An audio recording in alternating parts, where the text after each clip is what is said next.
I was responding to a call of a man harassing kids at a playground. Officer Bob Brown walked into that New Jersey playground into an ambush. And he shoots you immediately in the hand and then here in the upper chest. Yes, he did.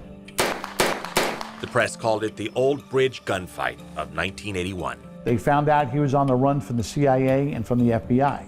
With his right hand and chest pierced with bullets, Officer Brown shot and killed the gunman left-handed. Wow. This guy was a Soviet operative. A Soviet operative who happened to have been tracking the president.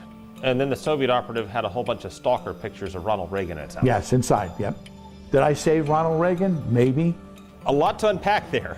I had a contract against me, to kill me, from the Russian government. Well, the contract expired when the Soviet Union collapsed, but the gunfight left him disabled with bullets still lodged in his chest.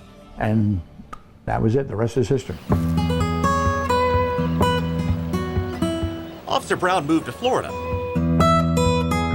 where voters gave disabled first responders a property tax break, or so they thought.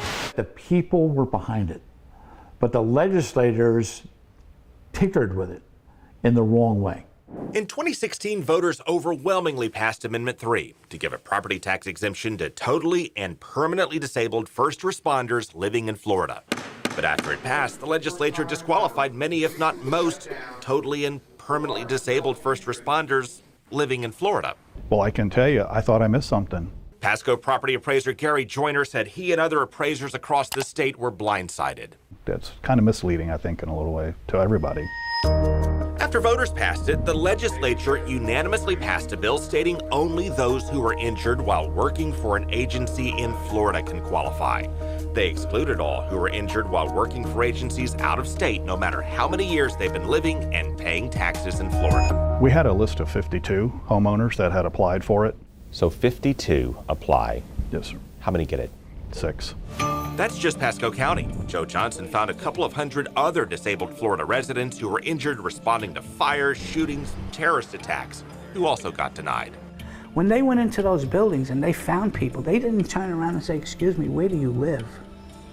"Oh, you live in Florida? I'm sorry, I can't help you." And Joe is also a permanently disabled former police officer from New York. A garbage truck just happened to run into the back of the radio car I was sitting in. That's just the start on his way to get treated for that crash. Another driver plowed into him. A woman ran a stop sign doing about 50 or 60, hit me broadside. I hit a tree and flipped 3 times. I sustained like 80, 90 fractures. My lungs were punctured. My hips were broken. My shoulders, shoulder blades and collarbones were broken. Well, lawmakers like Senator David Simmons told us they did not intend to deny first responders like Joe and didn't realize they had. So you did not know this was excluding these first responders when you voted for it? I don't believe that that's something that was discussed. In other words, they missed the fine print. The initial bills that they forwarded back in January and February never had that restriction.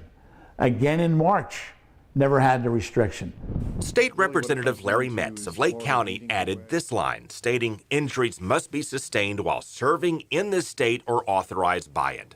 Metz denied our interview request, but sent us a letter noting that they intended Florida-based service to qualify because homeowners should not have to subsidize those injured out of state because service to another state or city is not considered service to Florida. But that was never the intent of the amendment. 3 candidates for governor, Democrats Gwen Graham, Chris King, and Philip Levine, say all disabled first responders living in Florida should get the break as written on the ballot. And Bob Brown, Joe Johnson, and their growing network of first responders are asking their lawmakers to weigh in as well.